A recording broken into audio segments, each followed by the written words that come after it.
Hi everyone, this is Josey coming to you live for the first time from my scrapbooking desk.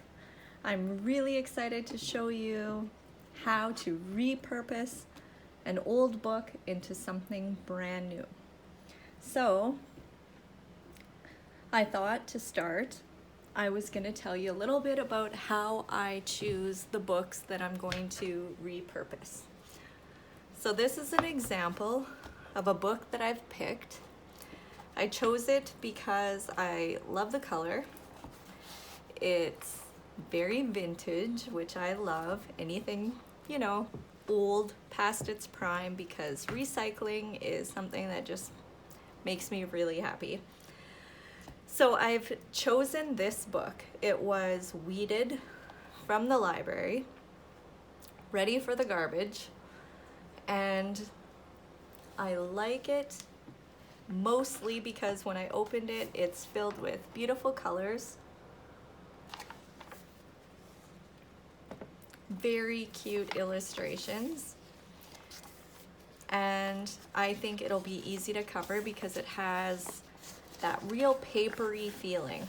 Now, when you're planning on making a junk journal or, repurposing an old book, one of the things that I look for is more of the dull paper.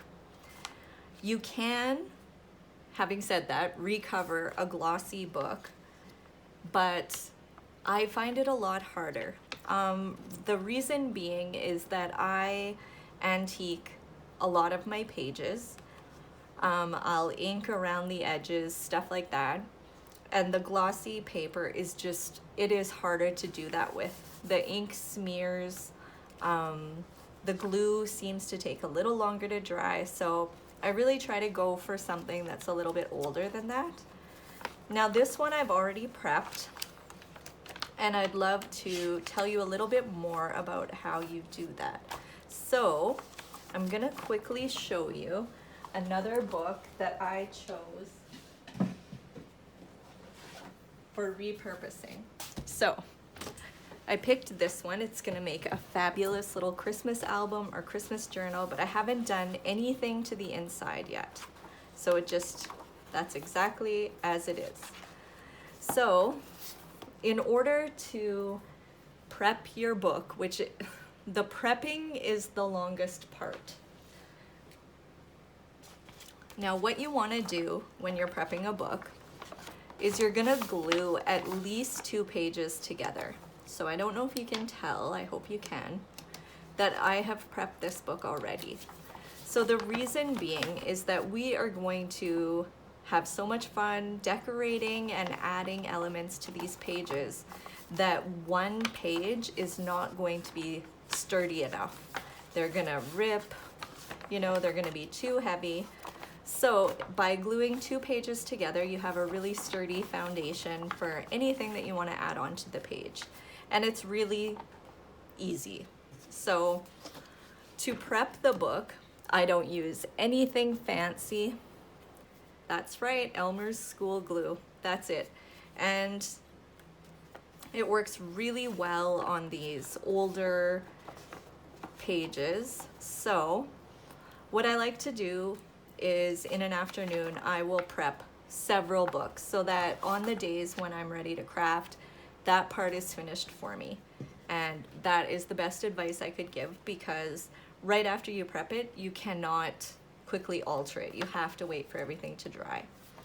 So what you do is you glue a couple of pages together, and then you're gonna wanna tear out a few in between each.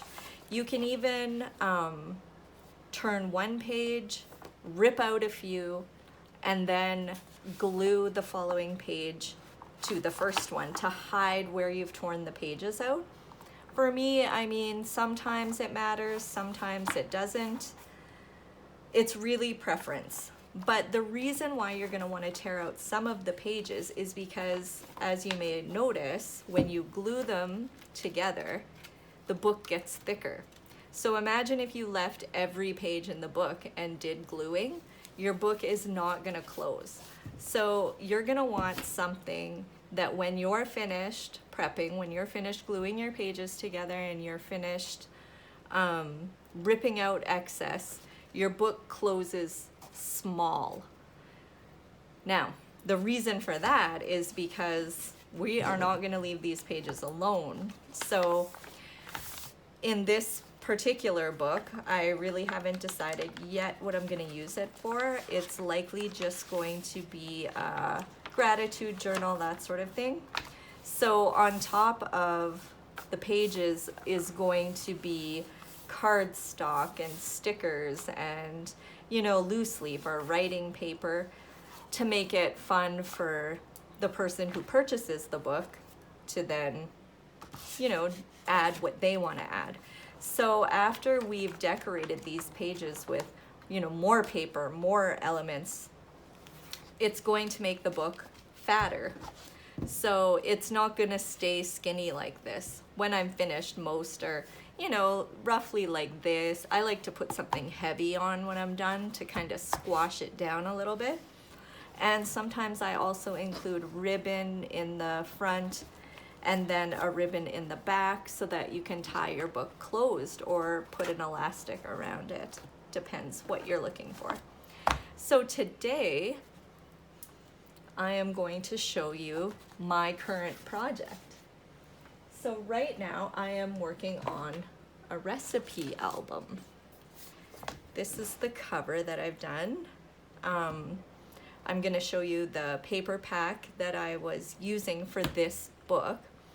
I don't stick to a paper pack for the entire book, but it's really nice for the front cover to have pages that you know match and go together and stuff like that. So this book is all prepped on the inside, but right now I'm working on the cover, which I always like to do before I do the inside. That's just me. You can do it in any order that you like.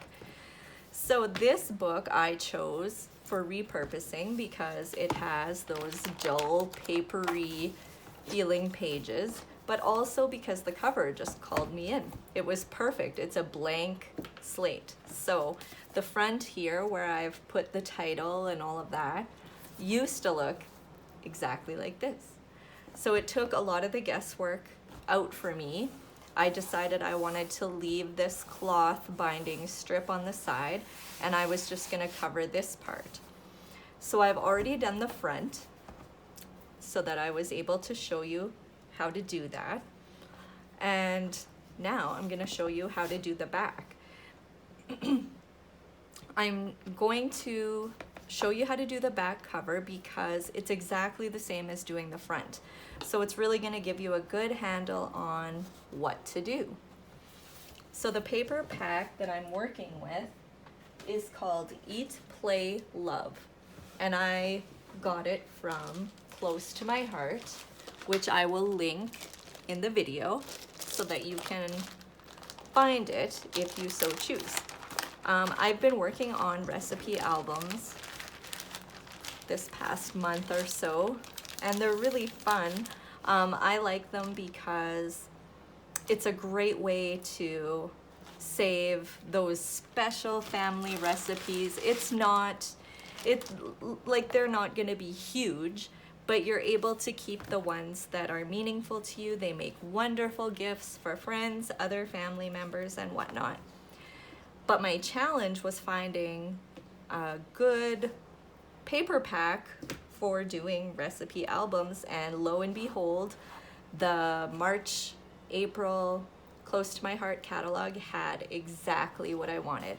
It's vintage feel. All of the elements in there are just perfect. I mean, we've got family. I love the little KitchenAid mixer. I like the whisks and the bowls, and yeah, it's just, I love it. I'm in love with this paper pack, and because of how thrifty I am, or frugal if you will, one paper pack is gonna make countless albums. So I am so excited to show you how to do that. So this paper pack came with a sticker sheet And then you've got all of this cardstock. I've got die cuts in here. I haven't decided if I'm gonna use them on repurposing books or if I'm gonna hold back and save them for my own scrapbook albums. I love making my yearly family scrapbook album. So anyway, you can see like these die cuts just pop right out of here. They're beautiful. This is another sheet that came inside this paper pack. I love the little polka dots. I think I'll set this one aside. That might be our back cover because it's beautiful. I don't generally use the same paper on the front and back, so I like to do something that somewhat coordinates. See, we've got this, and then on this side we've got the little cookware. I don't know about you, but this looks like something my grandma would have had back in the day in her kitchen. It came with these, which are perfect for doing the inside of my recipe book. Now you can use the whole sheet if you want to, but this daydreamer is going to cut all of these little squares apart because they're going to make great little accent pieces for the inside of our book. So that's the paper pack that I've got. And I also got the coordinating stamp set. My motto, a sticker you use once, a stamp you can use 1,000 times. And look at these adorable sayings. A pint of thanks and a quart of gratitude. A pinch of salt and a dash of sass. I love that. There's so many good ones in here, and you've got the little jar, and then all of the little stamped sayings fit perfectly inside the mason jar, which is adorable. I've already used all of these little bits, this little rolling pin and the whisk. So I'll show you what I use those on before we get going. Once I get working on the inside pages of my book, I've got all of the little dividers here so that you don't have to flip through the whole book to find your great grandmother's special cookie recipe, because we're gonna have tabs in here. So all I did for these was I used this well used. I've used this so many times. Anyway, it's a great little accent to the pages to have those tabs there. So I cut out just a red cardstock. One thing that I haven't found yet is a stamp set with all of the different little chapters, such as soups and salads, appetizers, and whatnot. So I used this teeny little stamp set that I got as a gift at a crop once, and I just stamped them myself. It really didn't take that long. Then I distressed the edges using my ink pad. I love the Close to My Heart ink pads because they are magnetic, so that's what I used for that. Anyway, I'll set those aside so that we can move on to covering the back of our book. So as you can see, it matches here perfectly. So this is what I like to do. I take my trusty ruler, and then, sorry, I'll just move this out of the way for now. I like to measure the length of my book. So this one is just over 9.5. So I will cut my paper using my Fiskars cutter, and let's see, it's just over 9.5, so I'm probably gonna go closer to 10. The reason being is every once in a while, once you get your paper on, you're short just a little bit, and I would rather trim that off when I'm done using my X-Acto knife than not have enough, which has happened to me, believe me. So I want the flower to be on there. So I'm gonna go, let's see, about 9 3/4, just to be sure that I have enough here. Now I'm gonna snip off that strip, and don't throw it out. We're gonna use this later. So now we've got our paper cut. Set the trimmer aside. And now I'm gonna set it up here. So, how do I want it? Yeah, I think I've got to get that flower in there. It's too pretty not to. So, to start with, I'm gonna get my glue on there. So I use this. It is Tombow liquid glue. It's permanent. I have gone this way. The nice thing with these albums is that while they, you know, I'm hoping that they're gonna last a long time, they are not filled with photos, so acid-free. I'm not as concerned as I would be if this were my scrapbooking album. But I'm gonna use this Tombow because it is super tough, dries clear, easily washable. It's just over $5. I got this from Close to My Heart also. So I'm big advocate, Close to My Heart.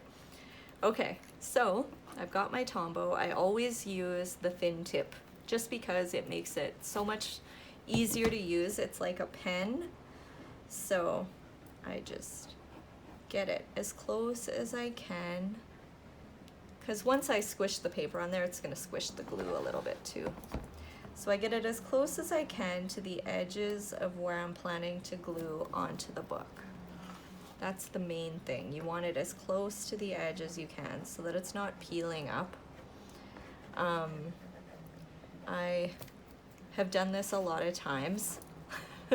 So I move, you know, reasonably quickly, but it wasn't always like that. So take your time.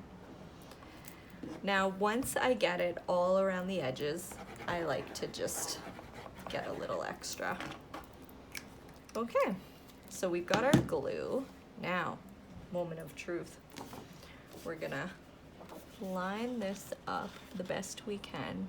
Now, I'm gonna hit the top edge and keep that flush with the book so that any extra is only along the bottom. That way I only have to trim at the bottom instead of around the entire back cover.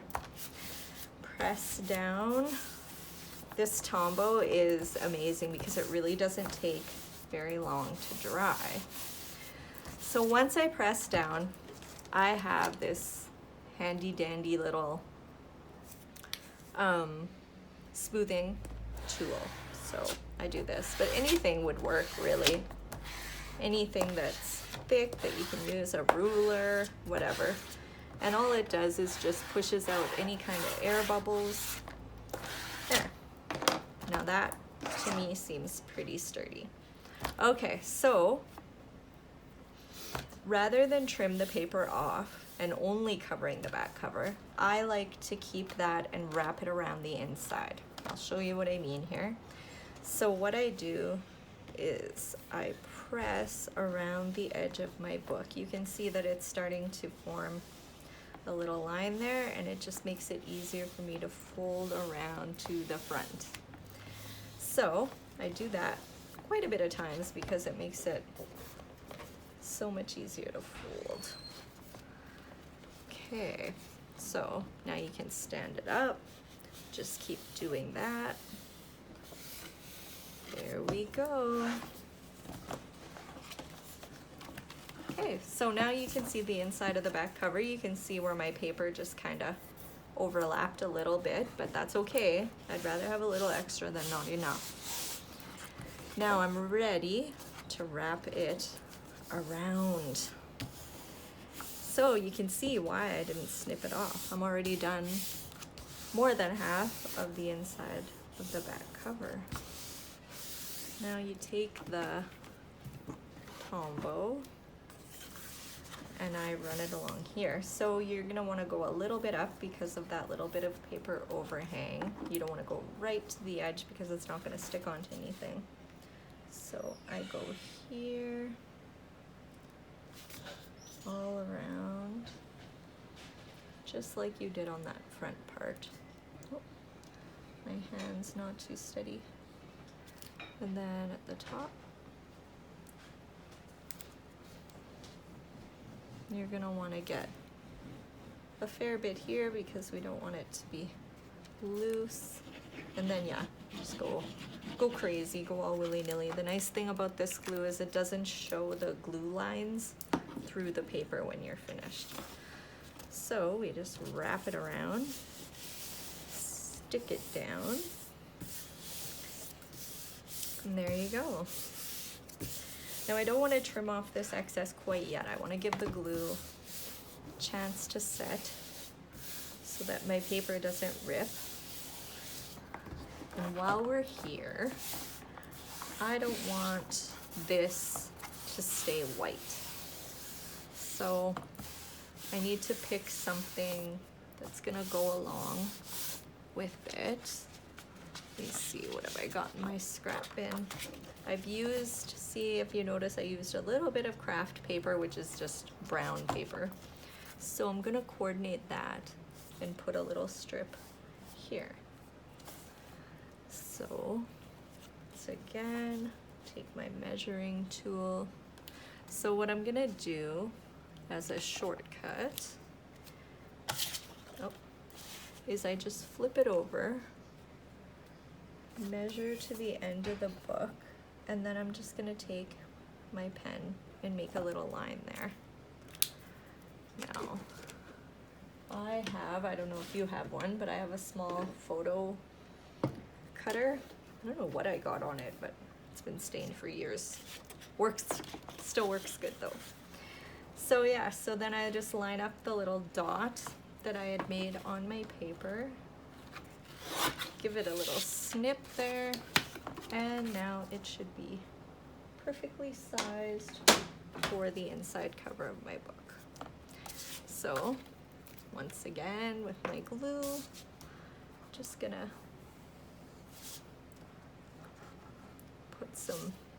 put some around the edges just like we did earlier.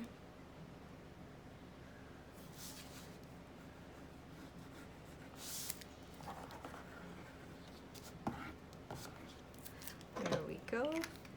The reason I don't use my tape runner on these is because I don't want any chance that this is going to peel up ever. So you want something that's going to be solid and permanent. Okay, so we've got that stuck down, and I'm going to leave it for a little bit before I trim off my messy edges. But you can see there's the inside and there's that back cover. So pretty. Okay, so while we're waiting for that to dry, I'm gonna take you to the inside of my book and how I decide what I'm gonna put in there. So this, pardon me, this recipe album is gonna be a pocket album. So I'm not too concerned about having a whole lot of spaces to write the recipes in here because it's only a 10-page book.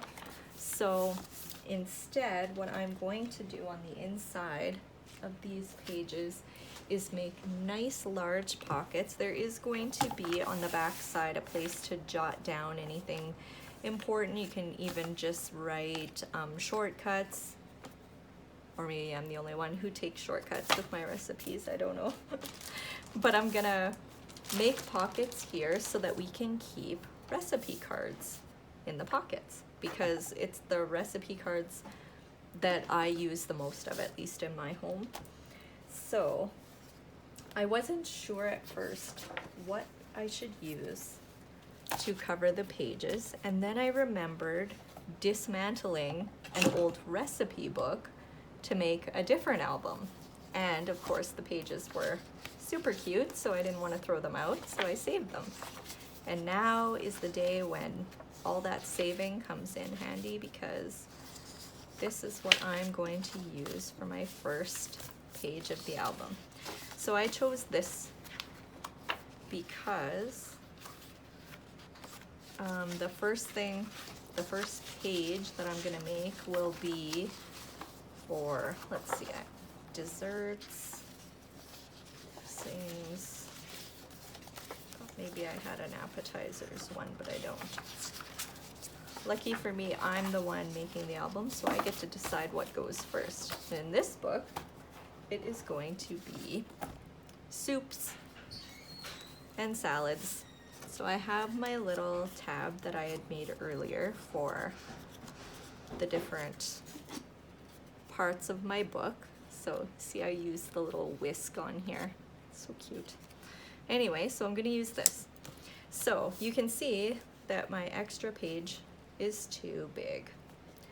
So I'm just gonna take my straight trimmer, and I eyeball a lot. My ruler doesn't come out unless necessary. So it looks like if I just go on the outside of this recipe, that will be plenty big enough. Plus I get to include this recipe for New England clam chowder, which sounds delicious. So I'm gonna pop that in, I think I'll go this way. Pop that in there, line it up. Don't want to cut off any of the recipe. There we go. Snip. I had to clean my desk off a little bit this morning so that I could do this tutorial. And there you have it. Our first covered page is going to have this cool heading on it. So I like to ink around my stuff, especially on the vintage type books. So this is my technique. I just like to gently rub around the edges. It just kind of gives it that aged look that I love so much. I also do the pages in my book. Sometimes I pre-ink, but some pages I don't want to ink, so I kind of play it by ear. There we go. So now the Tombow comes out. I'm gonna stick this down in here. I know, isn't that cool, Clubhouse?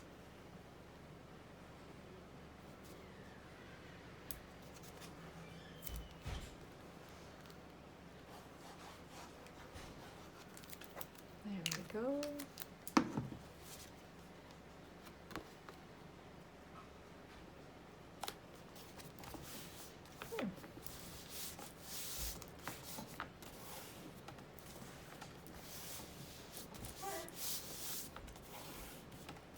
Perfect.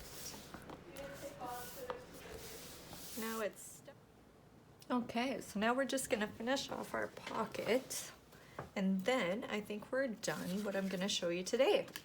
But I really hope that you like my video and subscribe when I'm finished, because this is my debut, my YouTube debut, but I'm hoping to add a whole bunch more videos on how I like to repurpose. So I chose this very pretty blue as our pocket that's gonna hold our recipe index cards. And what you want to do with this is you definitely want to use a wet glue. So if you're a big tape runner fan, that's awesome. To each their own, but for a pocket specific, you definitely want to use a liquid glue, and that's because when we stick our index cards in there, we don't want them getting stuck on excess tape runner. So we're gonna put some liquid glue around 3 sides of our pocket. Of course, we don't want to do the top, or else we won't be able to get anything in there. Okay, so I've done that. I'm going to position it right around here because we want lots of room in there. I like to push it together just a little bit from each side so that it's not too flat to the page, because then we're not going to be able to stick our items into there. So you do that, let that dry. Don't get too excited and rush sticking your index cards because they'll get glued inside. So I'm just going to use some basic index cards that I picked up at our local dollar store for $1. And then I've got these cool ones. They actually say from the kitchen of, and you can put instructions, cooking temperatures, etc. on there. So these are really cool. They were also from the dollar store, but they only had one package, so I'm gonna put some of those in. I like to decorate the pocket a little bit. I found another very cool page from the old recipe book that I long ago dismantled. I like this page and I want to include it. Look, it tells pricing for different cooking tools. So 75 cents, 5 cents. That is not today's pricing. So I think that that just really shows that vintage vibe to our album. So I'm just gonna cut it so that it'll fit. I don't think I'll include all of it because it's just going to be a little accent. So maybe we'll just cut off underneath the long handle here. Now anything that fits onto the photo cutter, I like to use because it helps me get very precise cuts. So we've got that. Now we're gonna ink up the edges a little bit, gives it a little definition. Kind of hooked on inking a lot of my paper. Say a lot because I don't use it on everything, but there we go. So glue first this layer down.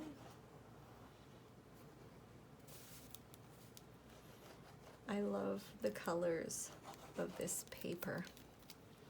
Definitely something that I would choose even if it wasn't a paper pack.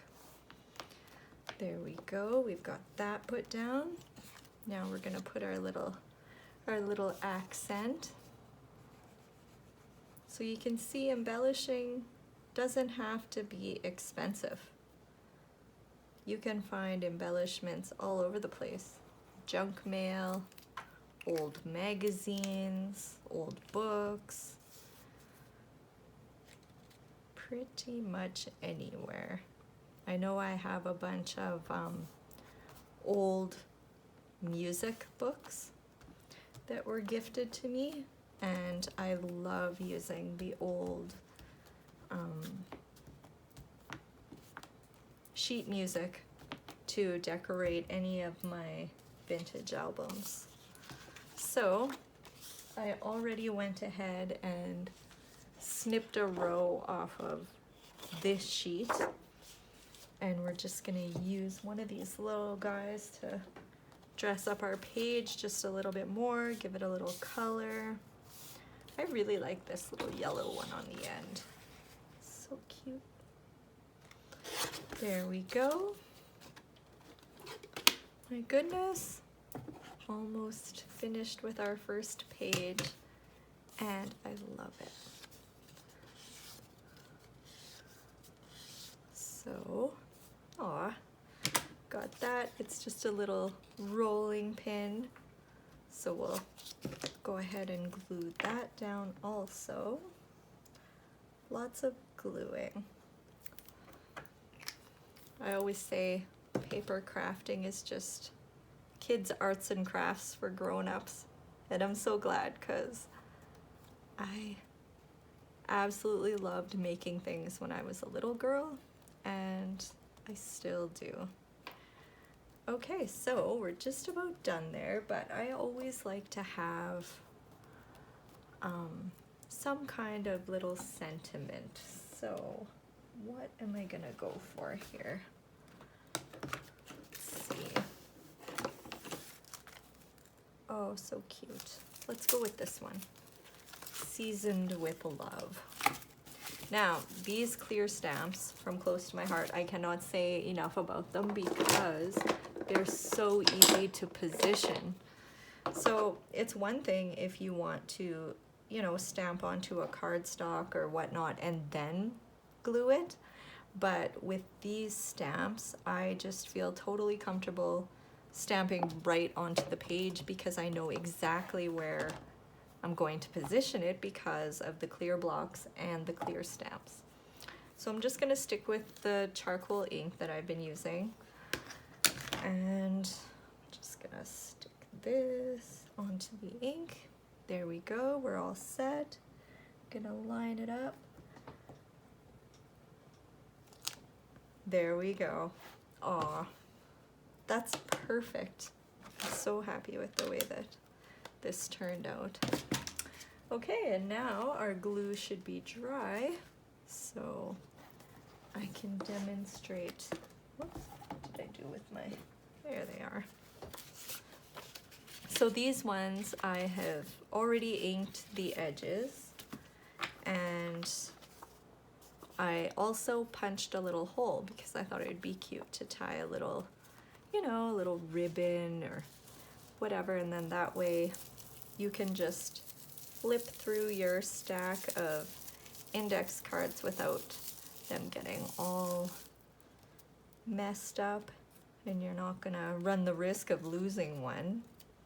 So just gonna take some, this is just some twine that I had. Make a little bow if I can. There we go. And there we go. And they are all set for your heritage recipes. And we can stick those in the pocket. Now, last but not least, is our little tab. So I thought about this way, but I think they're gonna be too flimsy. So I think I'm gonna go for that. Of course, I don't wanna cover this awesome New England clam chowder recipe, so I think I'm gonna go with it down here. And as I create more pages in my book, I'm just gonna make sure that these aren't all in the same position. So on this page it might be here, but on this page I will try to make sure that it's, you know, up here, so that when the book is all finished you'll be able to see all of the tabs without even opening it. So a little more glue, and we're ready. There we go. Make sure all of my glue hit the page so that I'm not gluing it where it doesn't belong. Make sure it's nice and straight. There we go. And there we go. You're ready. Now I'm gonna take my X-Acto knife before I sign off for you to go and do your own crafting, just so I can give you a quick demo of how easy this is. So, got my knife. I'll just press it against the edge of the book, and there I go. One of these X-Acto knives, which I have had this one for, I would say, 10 years. It will last you forever. They come with several replacement blades, which you can also pick up at any local crafting shops. Of course, where I live, we do not have any local crafting shop. The dollar store is as good as it gets, so if I happen to be in the city, I usually pick up any extra supplies that I need, or I order online. You can get replacement blades for these from a lot of the direct sales catalogs too for craft supplies. So I'm sure you can see it's still a little bit over, which is normal, so don't panic. Now, years ago, I'm sure it was close to my heart, I got a sanding block. Maybe it was Stampin' Up. Anyway, I used it to death. I think I still have it. Here it is. And kept planning to replace it. Well, I searched high and low for the next little craft kit that would have one and had no luck. And then one day I was picking up my son at our local hardware store and realized that you can buy sanding blocks anywhere. It doesn't have to be a crafting sanding block. It could just be any kind. So I do this on all of my repurposed books, regardless of whether my cuts were straight or not, because it finishes it off. It makes sure the edges are flush to the book, and it doesn't take long at all. So there we go.